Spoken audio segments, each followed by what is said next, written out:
It's 11 o'clock on the dot, so we'll go ahead and get started since that's the time that today's training was supposed to begin.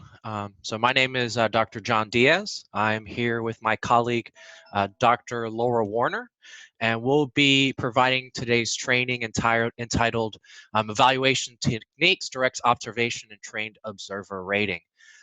Just to give you a quick heads up, as all of you all are very aware of, we've transitioned from Adobe Connect to Zoom. So this is actually our first attempt to give a group in-service training with this platform. So we're hoping for smooth sailings, but we would hope that you all would just bear with us as we're learning to use this platform within this context. I know both of us have used it on individual meetings, but training of this size is a little bit different. So if you notice anything's a little bit wonky or you're looking at the wrong screen or audio is going wrong, just shoot us a message and text and we'll try to get things fixed up. So greatly appreciate it. So we'll go ahead and get on started. And go ahead and start the presentation by asking the group a couple simple questions. And if you want to respond to these within the chat, we'll go ahead and do that. So the first question is, just quickly from you all, and you can answer yes or no, how many have used observation to evaluate your extension program? So if you'd quickly just say yes or no if this is a technique that you've used before.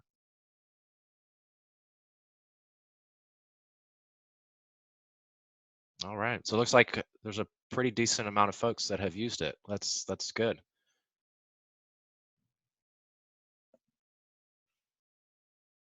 All right, so it looks like most of y'all have used it that have replied. So turn around and ask the question, in using the direct observation, have you all reported these results in your ROA?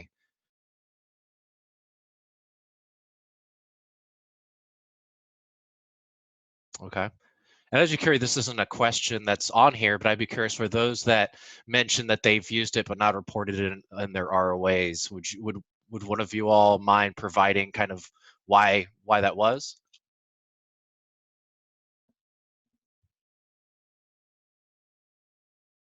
Okay, that makes sense. So if you're new and you haven't done your ROA yet, that makes complete sense. So I won't leave us on that, but just take those into consideration as we walk through kind of how you would potentially report them on your ROA, and just throughout the whole presentation, think about it as how you might apply observation techniques for your own program as we go through the presentation.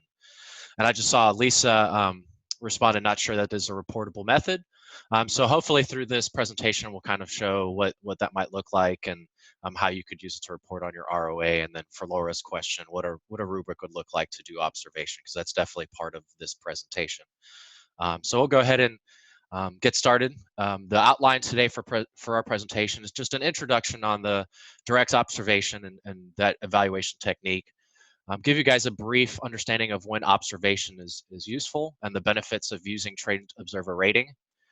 Give you an idea of what's possible to observe and the difference between structured and unstructured observation. And then we'll go into kind of Laura's question and looking at protocols for recording observations. This will provide somewhat of a rubric on what to look for, how to look for it, and how to report it.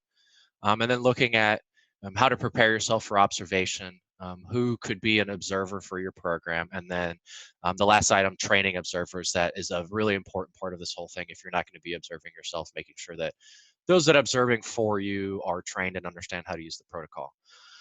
So starting off, a lot of times when we're doing evaluation, and I'm guilty of this myself, we become so involved in developing questionnaires to secure information from folks that we often overlook the fact that considerable data can be collected just by observing a program, workshop, etc. Direct observation is a really underused and valuable method for collecting evaluation information. It gives you a plethora of opportunities to document the activities, behavior, physical aspects of the program without having to really depend on the participants' willingness and ability to answer a survey questions after a workshop or in close proximity to the workshop. So essentially, when program evaluation involves assessing conditions or behaviors that can be classified, counted, or rated by using direct observation, and when collecting the information is rigorous but relatively low, and cost is also a consideration, trained observer rating can really serve as an important tool. Right now, this technique is really used widespread by groups like government agencies, nonprofits, community groups, and academic institutions like US. So there's a lot of folks that are already using it, and it's really a useful tool um, to get things moving forward. Real quick before I move on with the presentation, I noticed that we have a question in regards to IRB.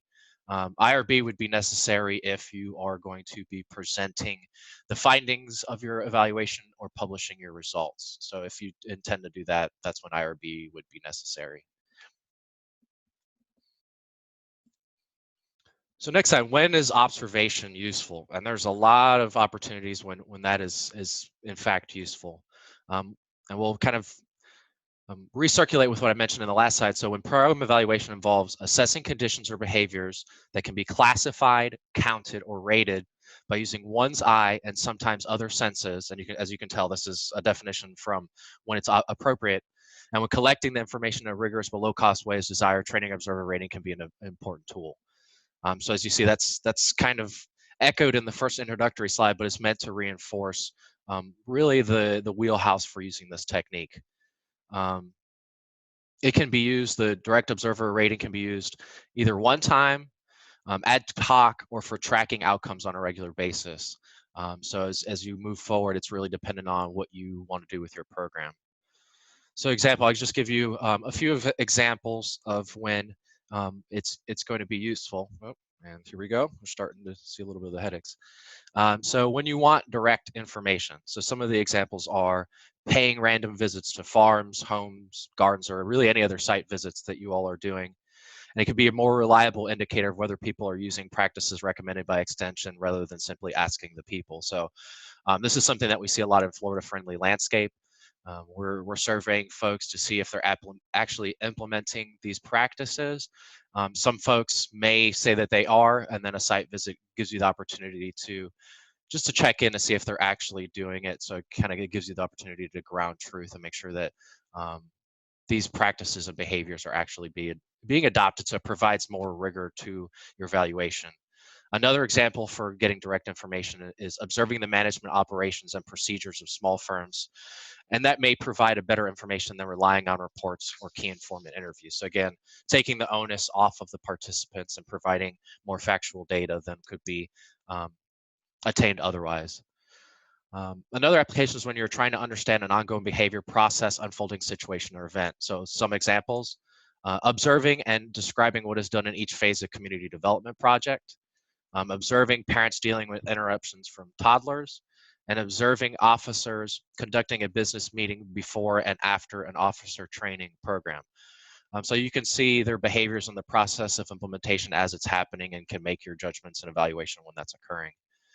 When there's a physical evidence, products, or outcomes that can be regularly seen. And this somewhat relates to the Florida Friendly Landscape example that I gave previous of the condition of actually adopting the practices. So observing materials set out for cycling along roadsides, periodically observing along the coastline of a lake to involved in an adopt a lake program, and some other things, quality of grass, legumes, so on and so forth. So this is really helpful to understanding condition and doing your evaluations. And a lot of those conditional data will be in the long-term goals of your program. So it gives you the opportunity to provide an additional layer to show the impact of your program.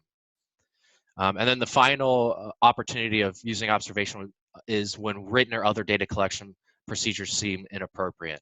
So again, some examples that tie to this theme is you have several participants volunteering to observe and report on program delivery rather than having all participants fill out a questionnaire. So it's again taking the onus off of a large group when you want to collect the data. Trained observers, each financial management class with low-income women, noting dynamics, question raised, and level of participation. Um, Low income and low resource communities are a lot of times used for this type of approach. A lot of folks feel like there's the perception within those audiences that surveys may not be the most useful means for evaluating the program. So in another way of removing the onus and making sure that the data is reliable and valid, they use direct observation in those types of scenarios. So this kind of gets at a question I asked earlier, but we'll ask it again. What are some of the reasons you haven't used this evaluation tool in your programming? And I know some of us said they're new, they don't feel like it's a reportable method, and there's a lack of a rubric. But if some of you all could provide kind of what your rationale for not using it, if it's um, you're new, you don't see the value, so on and so forth, what would help us understand why you're not using that. So if you would just type it into the chat, just to give us an idea of some of the barriers that you're dealing with. Okay. So we have Heather says she doesn't have the confidence yet for using it. I appreciate that feedback.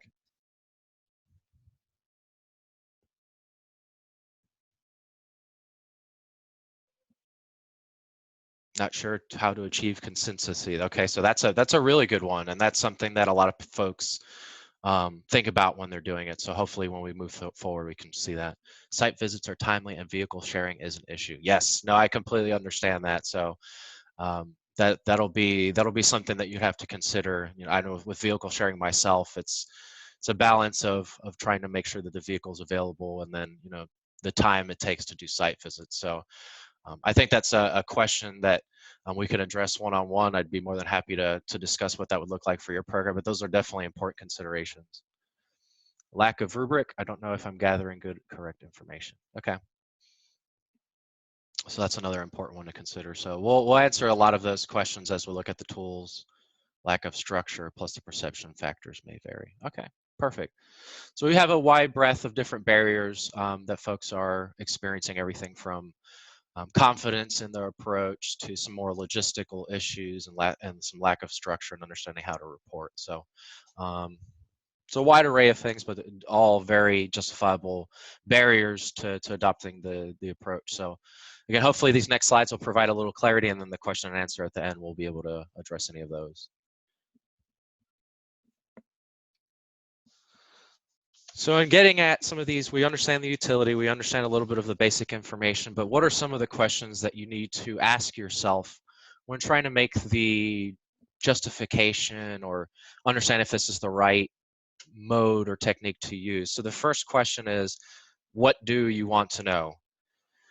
Once you've asked this question, you want to understand, is the observation the most appropriate and cost-effective method to collect that information? So looking at Lisa Hickey's question and understanding site visits, is direct observation the most cost-effective way to do that? So that's something to consider when doing the evaluation of using this approach. And then the second question is, what will the user stakeholder view as credible and useful information?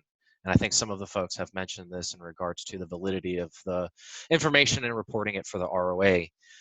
This is really maybe a concern if you use This may not be a concern if you're going to use the results internally for program improvement or professional development. But if the data were to be used with or by others outside of the organization, you really want to assess how they'll react to observation as evidence of program processes and results, and who will be seen as credible observers. You obviously have the opportunity to observe yourself, but there are other folks that you may have observing your program, so credibility of those folks is really important. And making these selections and asking yourself these questions, it's really important to be thoughtful and systematic in how you establish observation to make sure that it really is a credible evaluation approach. And so you're not dealing with questions of validity or credibility. You've gotten something put together that really makes sense and provides some rigor to the evaluation of your program. So now getting more into the nitty gritty. So you've made the judgment, you're going to use observation, but what is it that you're able to observe through this type of approach? And if you see on the screen, there's a long list of different potential items that you can look at. And really the possibilities for observation are almost endless. You can look at people, behaviors, reactions, physical settings, environmental features, record keeping systems, project reports. I mean, the list goes on and on. Even with an educational event, a variety of elements can be observed to evaluate the delivery of potential outcomes for the event. So for example, consider the topics on the side of the slide, as I just mentioned, when you're observing or looking to observe your extension program. So it's everything from characteristics of participants, nonverbal behavior. There's really a long list of different things that you can look at when using observation. One thing to consider is it's often impossible to observe all people, sites, or program documents. In these cases, you'll need to sample. And again, not to overuse the site visit example, but you've got a lot of sites. It may not be most cost effective to look at every single site. but you do have the opportunity to sample specific sites using different sampling methods that you think are important, and then make generalizations to your larger audience based on those observations with the small subset of gardens, whatever it is that you're looking at, youth groups, etc., so that you're able to do it in more of a cost-effective way. And as I mentioned, if you want to generalize your findings to the total population from which you took your sample, you'd want to use probability sample, which provides random selection. If generalizability is not important, or if your purpose is to observe certain cases for a specific reason, then the whole non-probability sampling is appropriate. You don't have to worry about random sampling. I would really recommend that you refer to the publication on sampling or touch base with me after training for further help on this process. There's a lot of publications on how to approach sampling, and I think your program will help to dictate what that would look like, but I'd be more than happy to provide any support on identifying what a logical sampling would look like for your program based on what you look to attain. One of the things that you want to also take into consideration is a common occurrence is to observe the most successful sites or observe the most convenient people. While this is really understandable, you have to be able to observe what's available. But you need to clearly state what your observations represent. So suggest that they represent the total population, if it's a non-random sample, if it's convenience, and so on and so forth. There's still the opportunity to represent or report those results, but just make sure that you're clear and upfront with those folks that you're presenting the results from, so they don't think it's generalizable or that you're trying to pull one under them. So just something to consider as you're reporting on observation protocols and things of that nature.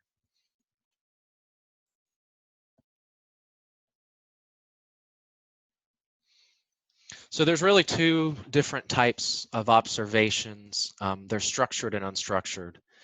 In evaluation, we're often looking for certain things. So how many kids are wearing their riding helmets? What leadership skills are being demonstrated? How farmers are practicing grazing management. There's a whole lot of different things that we're looking at. Such structured observations are directed by a preset guide or a checklist of what to observe. So looking at structure. For example, to pass a CPR exam, a trained instructor who watches how you give CPR. So there's someone looking at you give CPR. The instructor has an observation guide that would list each step of the process with a place to indicate if it does or does not occur, or a rating scale to indicate how well it was carried out. So there's a simple, okay, did they do that, yes or no, or a measure of quality, so they did this well, whatever it looked like, a Likert scale or so on and so forth. There's also a lot of times the opportunity to take notes. This is something that's good when you go and circle back for process improvement or just looking at it with a little bit more detail. Gives you the opportunity to take notes so that you understand a little bit more of the context.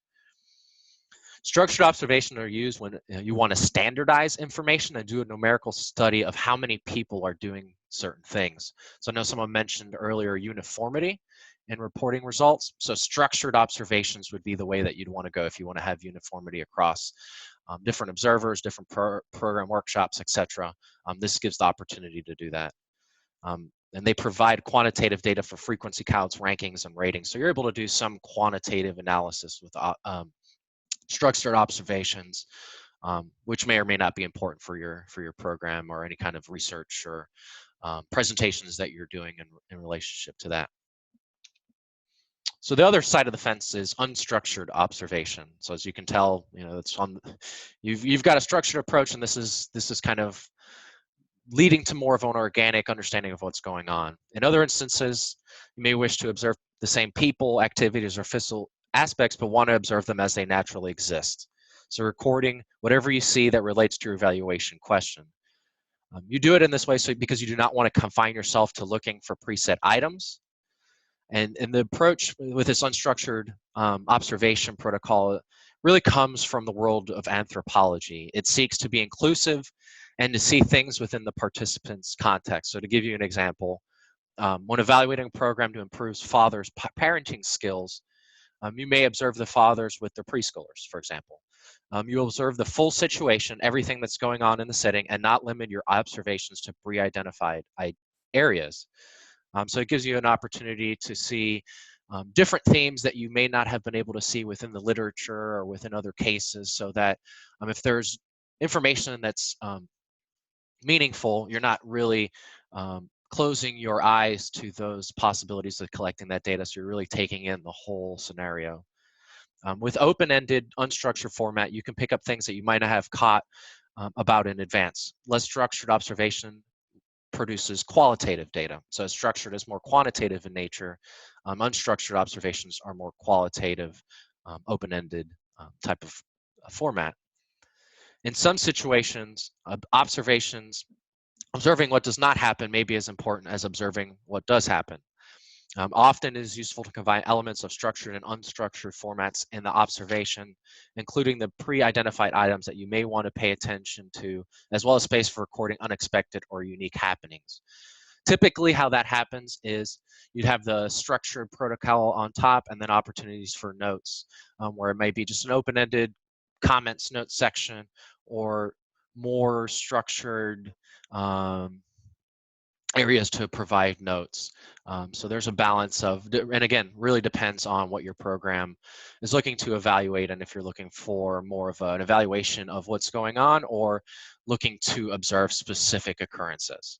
So something just to take into consideration when you're moving forward with developing the evaluation and implementing it. So the next portion looks at recording your observations, and there are a lot of opportunities to do that. To be useful and credible for program observation, obviously your observations need to be recorded. You can either do this on the spot at other times, maybe record your observations after you've left. It's important to record the date and location of your observation. So regardless of when you do it, you understand when the event occurred. A short description of the context in which the observation occurred is also helpful. So this is just important notes to take to help yourself understand when this all happened and to help with reporting and things of that nature. Remember, observations pertain to what you see as well as what you hear. Recording observation is done through one or more of the following means. So I will go over observation guides, recording sheets or checklists, field notes, pictures, and combinations of all of those, and then provided some examples of what those look like. The first is observation guides, and the observation guides really typically take the form of printed forms that provide space for recording observations. These guides are particularly useful when several observers are involved or when you wish to obtain comparable information from several sites or observer points or observations of many people. The more structured the guide, the easier it will be to tally the results. But again, the less opportunity that you'll have to record variations or unexpected occurrences. So that's the first kind of protocol or tool to record your observations. The next being recording sheets or checklists. These types of forms are used to record observation in more of a yes/no option or present, not present, or on a rating scale to indicate extent or quality of an event, behavior, condition, just something in general that you're looking to observe. Checklists are used when there are specific observable items, actions, or attributes to be observed. So as you see, the key word is specific. You're looking for something within your program to observe. Typically in Extension, we're familiar with such checklists when we're judging contests or fairs and looking at the products that people have produced or performances they're giving. So I'm a volunteer for the State 4-H Presentation Championships, and within that, we have rubrics that look at different elements of the presentation and has numbered scores that provide a little bit of detail on what they'd look at. So that's just kind of one of the examples. And also with Extension, Florida Friendly Landscapes uses checklists for a recognition program based on certain components of a landscape that you need to be present. So I'm not sure how many folks are familiar with Florida Friendly, but again, they've got checklists that look at all of the 9 principles for their landscape, and it provides a checklist or a rubric on how to evaluate that condition when folks are doing a site visit. So those are some examples of recording sheets or checklists and when they're important to use. The next recording protocol is field notes, and this is starting to move to more of the less structured way to record observations. Again, this originated from the field of anthropology.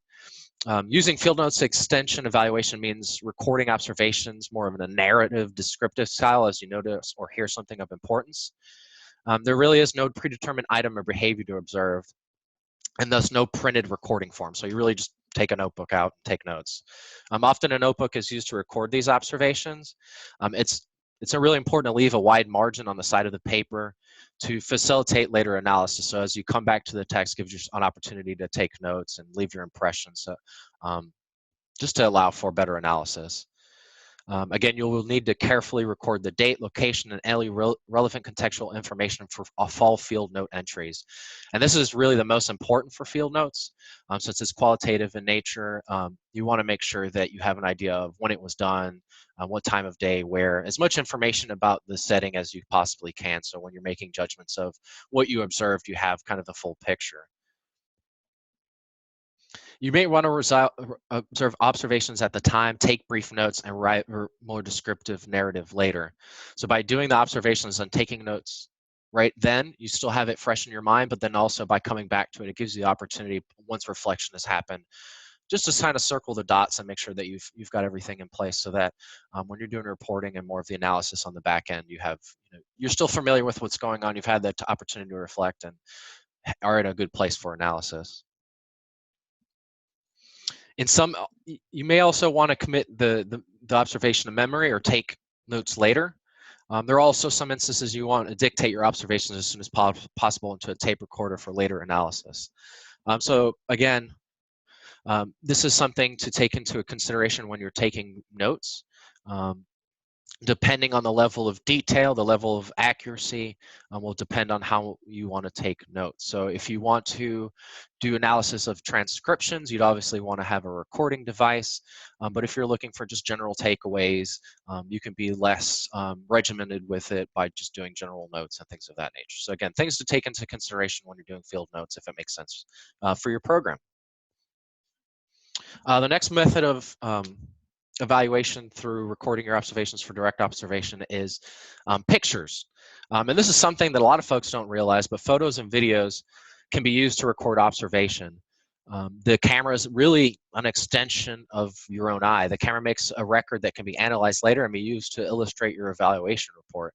So for example, if you're doing site visits and you don't want to sit there with a piece of paper making your judgments at that time, you can go around, take pictures, come back to the office where it's probably air conditioned, a little bit more comfortable, and then look at the pictures and see whether it's conditions, behaviors, etc., what was going on. And you could also, moving into the next idea, you can do it in combination with other methods. So there's really no hard, fast rule in using one method or the other, or just staying true to one method. So there's opportunity of mixing methods depending on what makes most sense for your group. Often observation forms include a combination of checklists, scales, number lines, pictures, etc., as well as an opportunity to record other observations. So again, there's really an opportunity to mix and match different tools and develop the protocol in a way that really makes sense for your research question, your extension question, the logistics of your program, and feasibility. So again, just take this into consideration when you're selecting the right protocol or mixes of protocol when evaluating your program. So we'll go ahead and move into some of the examples, and I just wanted to provide these for you so you can kind of get a set of eyes on what it would look like, because I can talk all day about what it looks like and what you can use it for, but there's nothing better than just getting a set of eyes on it. So the first observation, guys, is a field day evaluation. And as you can see, there's a way in which this provides uniformity in reporting. So it looks at number of people who stopped and looked at the exhibit, number of people who asked a question to the agent. So it's literally looking to track number of folks that stop by a specific exhibit during a field day. As you see, this is kind of a mixed approach. There's an opportunity to take notes. While the notes are not structured, it provides an opportunity to really take in any other observations or questions that may have been asked to you, just to, again, add an additional layer to your observation and reporting availability. The next is more of it's kind of a hybrid structured, unstructured. While they're open-ended responses that are asked of the father-child workshop observers, they do have specific buckets that they ask for the observers to look at. So disciplinary actions, physical contact, ways in which the father praises. So this doesn't allow you to take in the entire environment. There are specific things that you're looking at, but it gives you an opportunity to be somewhat broad within those defined buckets. So the next one are recording sheets and checklists, and these are very structured in nature. The one on the right is very similar to what I mentioned with the 4H rubric, and I know a lot of folks have looked at rubrics. or spoken about the need for rubrics. So this is a really good approach if you're going to have other folks serving as observers for yourself. It gives everyone a very good defined idea of what quality of performance looks like. So if you're evaluating quality, this is one way in which to do it. And while the other one on the left-hand side is very structured, and it really asks you to just simply check, sex, male, female, race, etc. Obviously, estimated age, you'd put that in, but it's really low intensity on the observer end, and it gives them exactly what you are looking for. So there's more reliability within observers and less of a question of uniformity across observers across sites. So this is very structured in nature, and it gives you the opportunity to compare results across events. And here are just some additional examples. So as you can see, there's a lot of different ways in which you can structure the recording sheets and checklists. And again, it's really meant to be in tune with what you're looking to see within your program. So there's a lot of flexibility. And if structure and uniformity in reporting results, the guides, reporting sheets, and checklists are really what you want to look for. And again, be more than happy to work with any and all of you to see what that would look like and work through that process. So moving on, field notes, and this again, just a real quick example of what that would look like. This was a observation of a church meeting, so it kind of gives you an idea of what, very briefly, what that would look like, and it's very open-ended. There's not any categories, just general observations of what happened, group dynamics, and stuff like that. It's only an excerpt, so there's obviously a lot more to it, but it kind of shows the unstructured nature that this allows for. And a lot of times folks will use this when you have groups coming together for the first time to understand what that group dynamic would look like and help to facilitate a better learning environment in some instances based on your participants. So again, one example, but just to give you a flavor of what that might look like. Here are some examples of pictures, and if you're not familiar again with Florida Friendly, I took this straight off their website. These are some pictures that they use to conceptualize the different Florida Friendly landscape principles. So it gives you the opportunity to see, hey, if I'm on a site, what type of pictures I could look to take and how that could be used to observe different practices being adopted, conditions, so on and so forth. So everything from type of irrigation that was used, the presence of wildlife. So if you're trying to develop wildlife habitat, if you see it, obviously that's a condition that was created, molting practices, yada, yada, yada. The list goes on. So it just gives you an example of how pictures can be used. And then finally, the combination of pictures and a different protocol. So I use the impact study recording sheet for the soybean study, and I thought this was a good opportunity to use the checklist with pictures, because as you see, there's an evaluation of the different quadrants within the field. So it gives you the opportunity to kind of show from a quantitative standpoint what's going on, but then from a qualitative observer standpoint, you can use the pictures to provide more description of what that looks like within each of the quadrants. And it just gives, when you're reporting out, if you have those pictures, it just gives more rigor to what you're claiming, and gives them the opportunity for those that are reviewing your reports to just put a set of eyes on the condition that was created. So again, providing more validity and more transparency to the process. So of those folks that said they had not used observation in the past, is there any of those folks that feel like they've used it without even knowing it? So if you would just type into the chat box if you were one of those folks. And if you didn't, then yeah. So that's the case with me. I'm using observation all the time. And it's just about being intentional about it.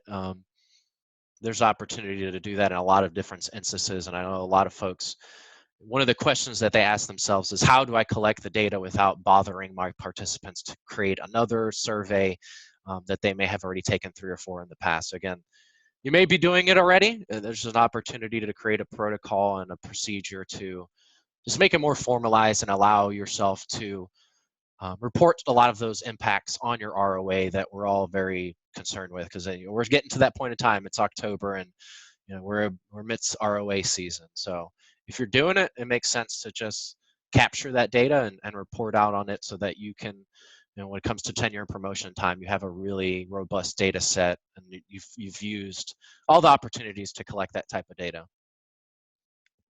All right, so you've decided you're going to use it. You've got your protocol.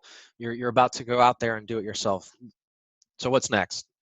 So next thing is making sure you're prepared. Obviously, everyone doesn't intend to go into this without being prepared. Um, but within observation, it's a whole different skill set that you need to think about.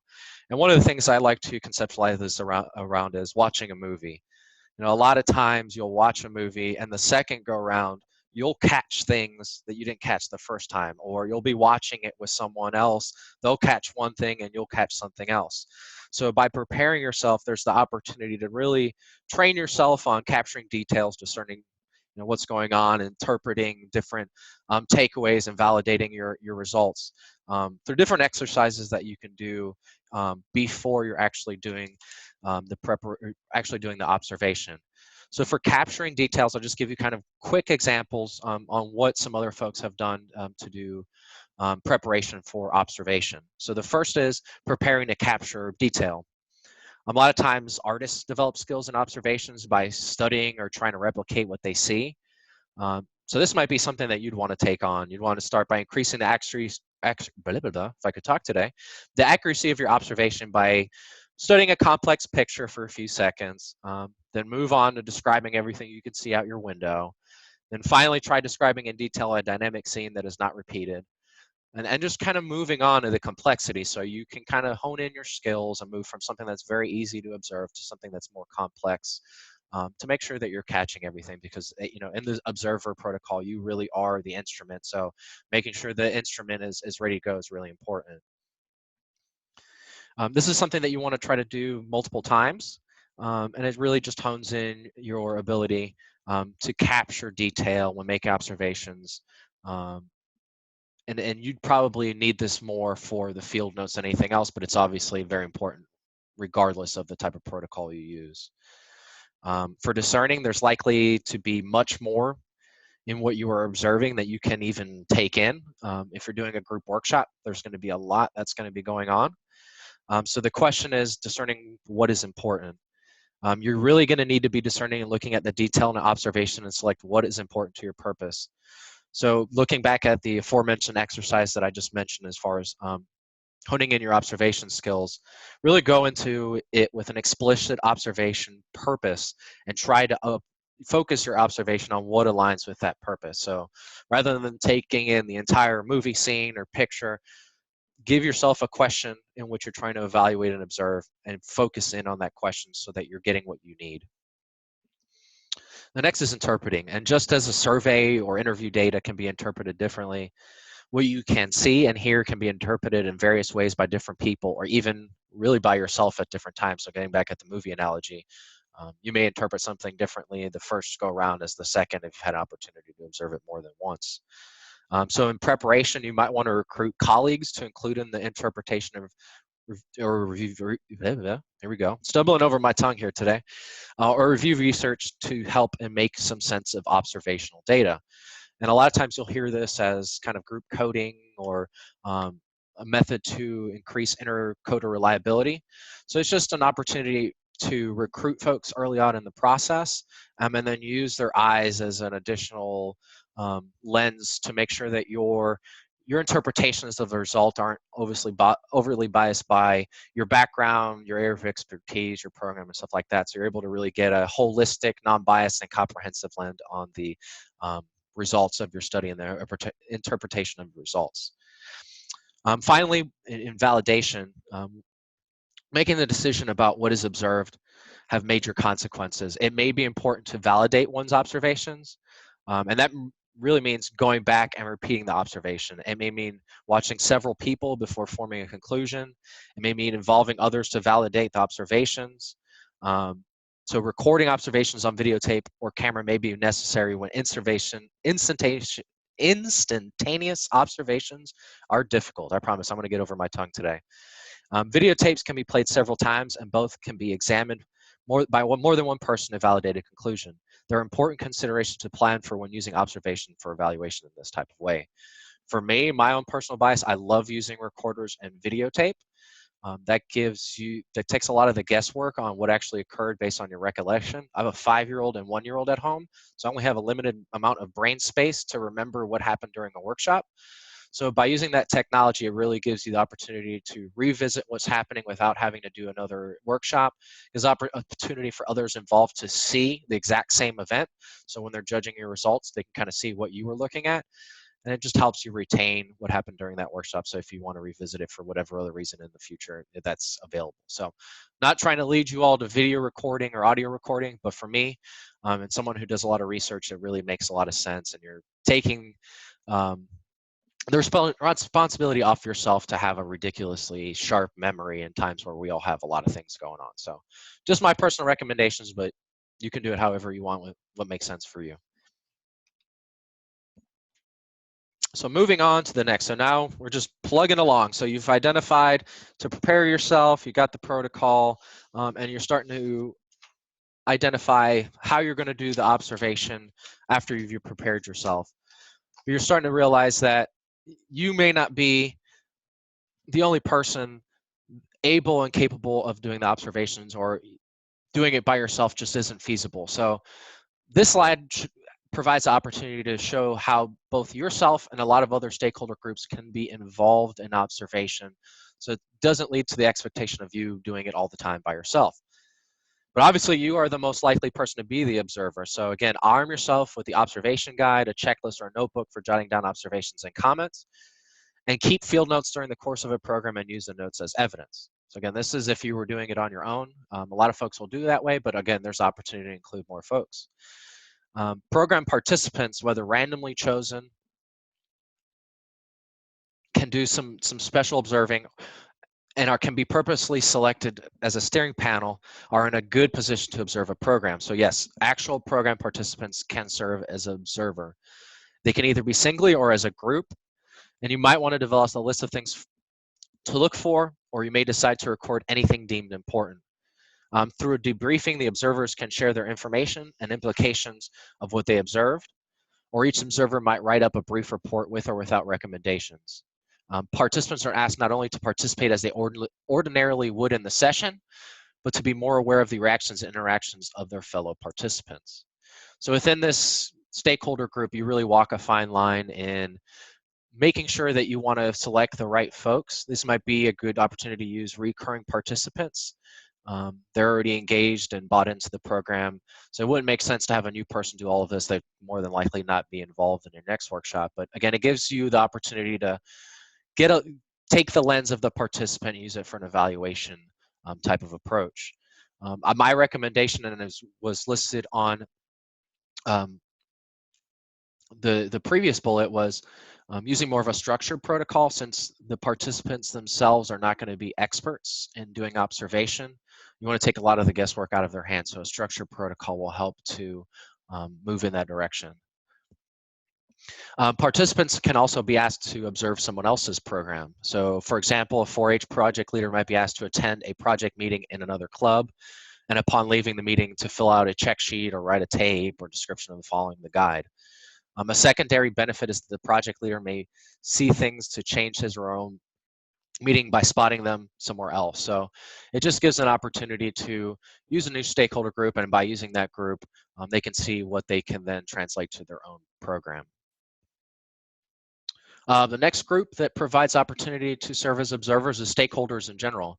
If a key stakeholder can take the time, involving him or her as an official observer can really serve as a public relations effort, and can increase officials' awareness of the depth and value of the program, and provide you with evaluative data.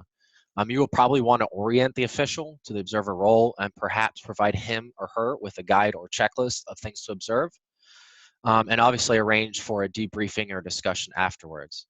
And debriefing and discussion was something that was mentioned within participants. So it's important that after the fact, whether they're stakeholders or participants, that you take time to sit with them after the fact to address any questions, go over any key takeaways, and then just address anything right after the workshop, so they feel comfortable with the process and have the opportunity to address anything that is unclear as they leave the program after observation. The next group is colleagues, fellow agents, specialists, and or collaborators could be useful observers for your programs as well. So if you're a 4-H agent and you know someone in horticulture or small farms, this may be an opportunity to build a little social capital and help each other out in doing evaluations. You might work out reciprocal relationship where you help observe each other's programs, and also members of the program's team could provide this input and feedback, intruding little, if at all, on the atmosphere of the educational program. So by providing other agents, they know kind of how to work more in an observer role and can be less intrusive, where stakeholders and participants may stand a little bit more in an observer role. So it's just, again, things to consider in selecting the observers for your group. Finally, volunteers. Volunteers can be engaged to carry out observations or might interest existing program volunteers in the task. So for example, master gardeners sometimes carry out inspections, observations of gardening practices, including inspections of shelves for dangerous chemical products. Master gardeners are also doing Florida-friendly landscape visits, school garden visits, community garden visits. So as you see with the Master Gardener program, it's an opportunity to use that group to do some of the site visits and observations that you may not have the time or capacity to do. A team of master volunteers could also be recruited to visit club meetings and evaluate club strengths and weaknesses, or videotape sessions you present and have volunteers help you analyze your performance. So again, you hear about the videotaping and taping sessions, and this is, again, something that the volunteers can do, but then they have a product that they can bring to you and evaluate with you, so that you can see what was happening and they can give you your feedback then and there. As suggested earlier, a team approach to collecting observation data provides a more complete picture and helps avoid individual biases in data collection and interpretation. So as you can see, there are a lot of different groups that can be observers. There's just special considerations that you need to take into account when selecting that group, and really understand what group would be best to include based on the evaluation itself, and if you're trying to build public support, build reciprocity, so on and so forth. So again, take all that into consideration when selecting the observer group, understanding that more than likely you or one of your fellow colleagues will more than likely be the observer, but there's opportunity to include some other folks.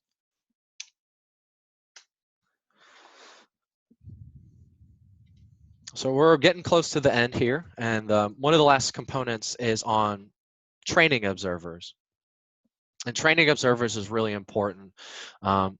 Not only with field notes and some of the more unstructured protocols, but also with the structured protocols as well. When involving other people as observers, some training is going to be necessary. The level and amount will depend on the complexity of observations and individual capabilities. There may be some orientation to the purpose of the evaluation, how observations are to be used, and what is involved in collecting observation data. So what to look for and how to record the observations. Training will be necessary if you want to standardize the observations to aggregate comparable data across sites. And I know that was something that was mentioned by a few groups here on the chat board. All observers need to see and record as similarly as possible. It will be important that all observers look at the same things, use similar meanings for what they see, and record observations in like manner. If rating scales are used, a clear understanding of the ratings, so what each rating means and how to tell one rating from another, is really required. Practice will help to ensure that observers are rating the same observation in like fashion. So as you can see, up until this point, a lot of the training is meant to get at uniformity of using the procedure, observation, and reporting results. And I know for ROAs and in these different programs that we're trying to implement, this is something that's very important. So training your observers, whether they be volunteers, program participants, stakeholders, on what to observe and use the protocol is very, very important if you're trying to have reliable results across all of the observation sites and across the observers. One group in particular, the Urban Institute, has used trained observers to evaluate community services such as street and alley cleanliness, road and traffic control maintenance, housing conditions, community appearance, and building maintenance. Basic to the system is a set of written and photographic guidelines that enable the observers to consistently assign a grade or numerical rating to what is observed. It requires clear written definition and more benchmark photographs to ensure consistent ratings. After appropriate training, different people act at different times and using the same photographic and written guidelines and rating procedures are able to produce comparable results. The Urban Land Institute has a really good training program. So you'll be able to find that online. I would definitely recommend it if you're going to be using other folks to use observation. They use observation not only within this initiative, but within other initiatives within the Institute, and they really view observation as a meaningful evaluation tool. So I'd recommend checking out their website and see if there's anything available for you to use, whether the training protocol, some of the tools, or so on and so forth. But that just shows how a group is using it. They're using it on a really regular basis and how they've developed an ongoing training program to make sure that as the ebbs and flows of these groups continue to move forward, that they've got something in place to develop a really valid and reliable observation protocol.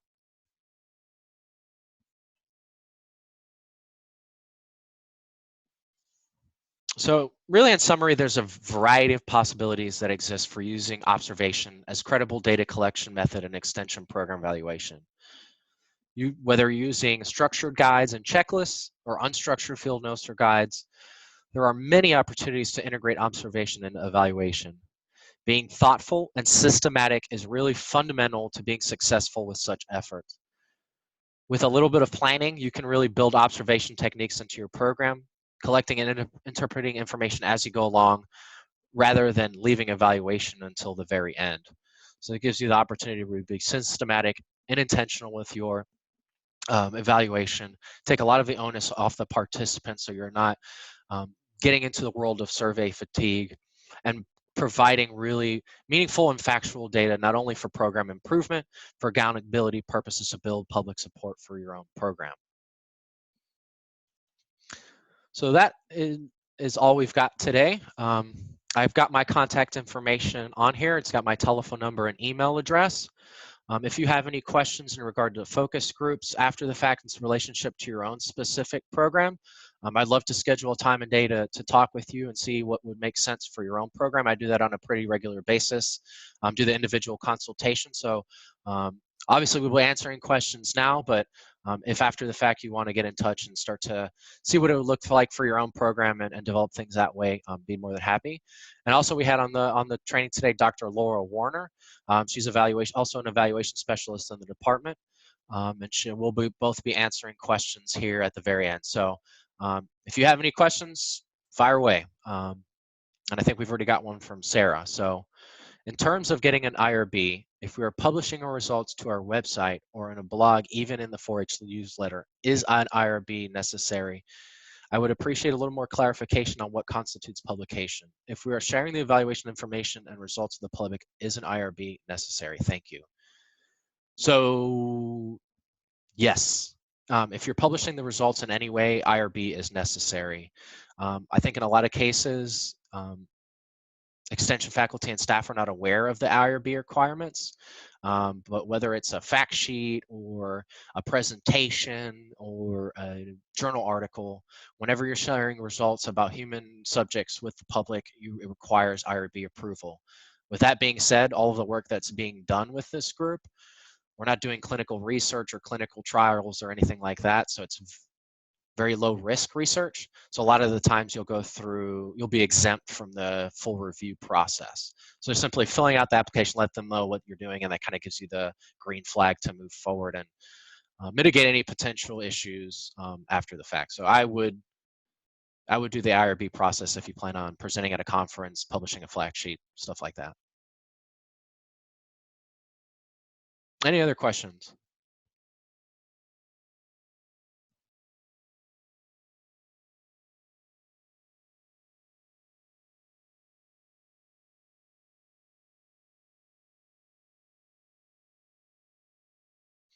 So I'll ask a question from the group now. So yes, so Shannon, yes, it was recorded.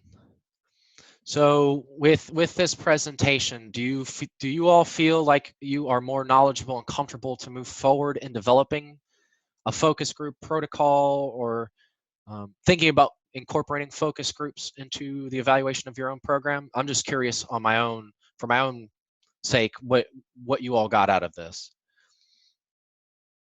So if you're Yes, okay. If you're using any of the Florida 4-H evaluation instruments, they are already IRB'd for you. So that's good to know. Thanks, Brent. The instruments themselves will be IRB approved. I'm not sure how that would look like from a study standpoint.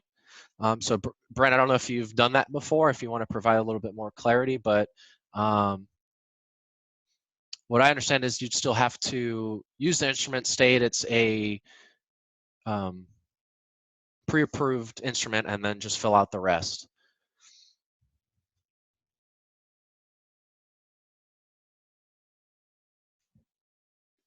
Is that correct, Brent?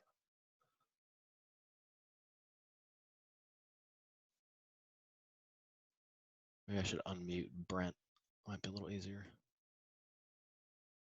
Let's see if we can find Brent.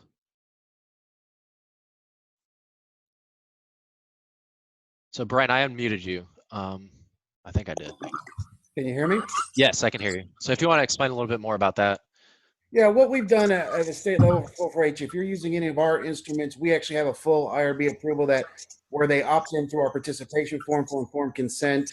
They are already going into it. That protocol has been approved through the IRB at UF. And so if you're using our instruments that Sarah Hensley maintains and from our website, that protocol through the informed consent through our enrollment process meets all those things. So you can use those and publish those data under that IRB. Okay. If you develop something locally at a county level to ask your own specific questions that are not something that we've developed as an instrument for Florida 4-H for a statewide, then you would need to go through the full IRB process, start with the IRB training. Okay, cool. Thanks a lot, Brent. Appreciate it. All right. So looks like a lot of folks are planning to rewatch this, which is great. This has all been recorded. So after this is what we're all wrapped up. I'll send it out to the group. And if you have any questions, feel free to give me a call or shoot me an email. And as I mentioned earlier, I'm here to help on your individual programs. So if you are interested in integrating focus groups into your program, developing objectives, anything evaluation centric, feel free to give me a shout. And I'd love to work with you and really hone in on your program. So last chance for questions. Anybody else have any questions before we jump off today?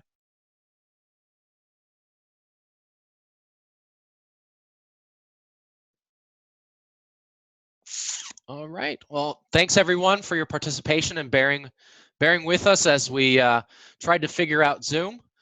For those of you that'll be participating on the training on Thursday, this was a good run, so hopefully we'll be a lot smoother next time, but we look forward to seeing you then. So everyone have a great afternoon, and we'll be in touch.